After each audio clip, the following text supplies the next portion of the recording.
Hey there guys, Metrox here, and welcome back to the channel.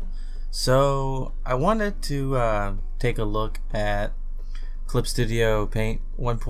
I believe it's 1.6.7. I know it's a brand new update that came out on the 7th, and I wanted to I guess show it off and talk about it, because there are a few things that have changed that had me stumped for a while, and I'm sure a lot of people didn't realize how it worked when it came out.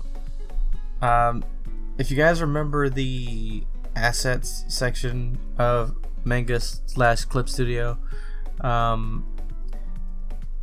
it's basically changed, and now it's where you go to I guess activate Clip Studio itself to draw in, and I'm gonna show you what I mean in a second. So you pull it up here, and you got all the usual stuff. You got assets, which would be here, so you can access the store here.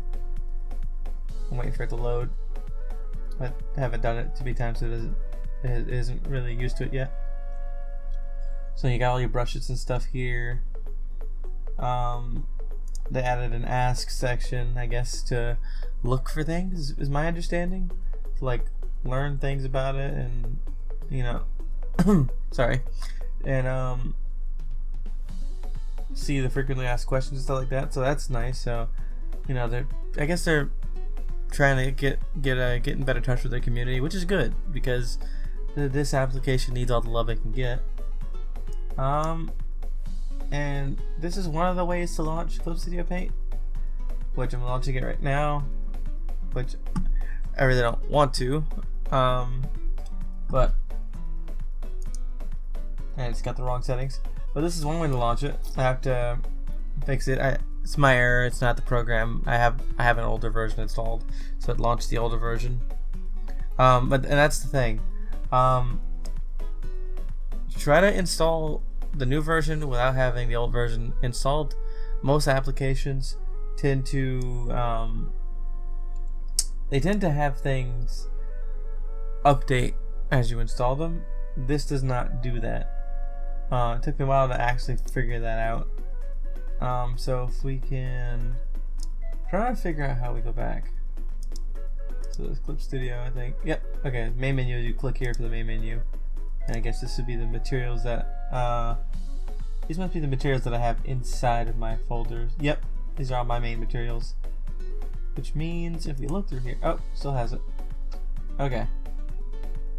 So these are all my materials, especially this one and this one is mine, personal, made by a friend of mine. So yeah, all my default materials are here. Oh, don't want to show that.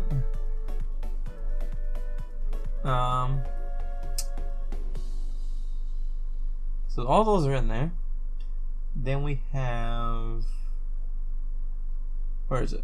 Go back. So I'm about to click this, but I'm going to switch over to the tablet itself. We're going to launch it, and excuse me, kind of just got through eating. So we're going to launch it, we're going to let it load. And the one thing that is different that you'll notice is it used to load by itself a blank, just a blank workspace, no canvas. Now with this update, for some reason, and I like it, it opens you up to a workspace, the last known workspace resolution that you worked in, which is good, because myself, I like to work with the last known resolution that I worked in before. And now with this, I don't have to go and hit new and new project. It just does it. Now I don't know if it loads an old project that you were working on last. I haven't tried it out. I haven't drawn it since the update. I was about to work on something, a matter of fact, for a fellow beamer, where I do my gaming live streams on. But I wanted to show this off first because I thought it was really cool. So now you have a workspace, as far as I can tell, that loads up instantaneously. I know whenever it first came, it had I guess a comic workspace, because it is Manga Studio or Clip Studio, so of course it's gonna have that. But I changed it to normal illustration, And like all their updates, any custom presets, as far as I can tell, are gone. Like in here, I had like custom sets. If you notice from past live streams or drawing recordings, I've had like the NLR section or the custom section. That no longer exists because I have to put that back in. My inks are still here. These are all default inks though.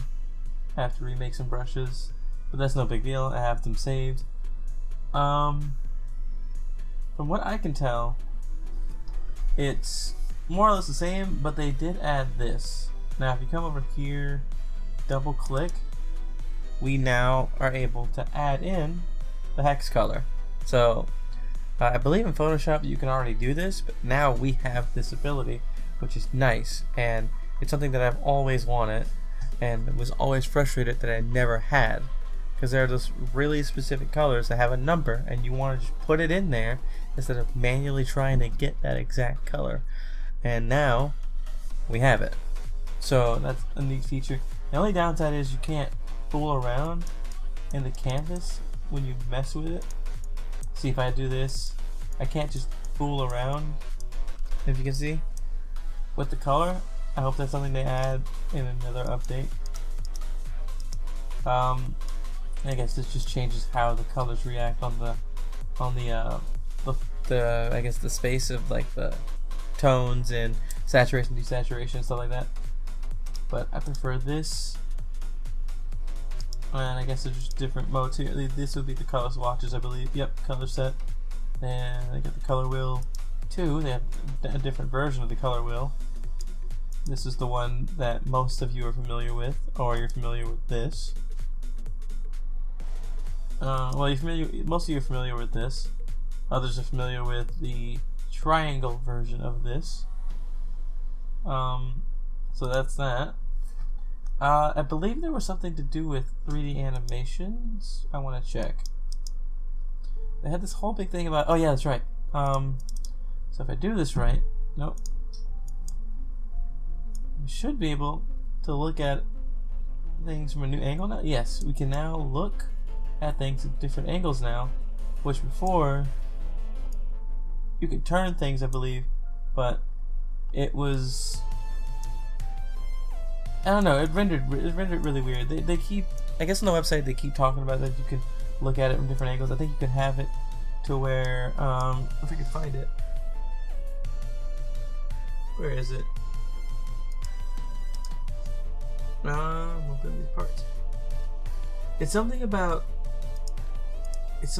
you can, I guess, put the same thing and I guess change the angle and have them in their own respective boxes. I haven't figured out how to do that yet, but you can move it around and stuff. That's this here from what I can tell has always been there, but on the website page I don't know how to do it yet because everything's being translated over from the original language, which I believe is Japanese.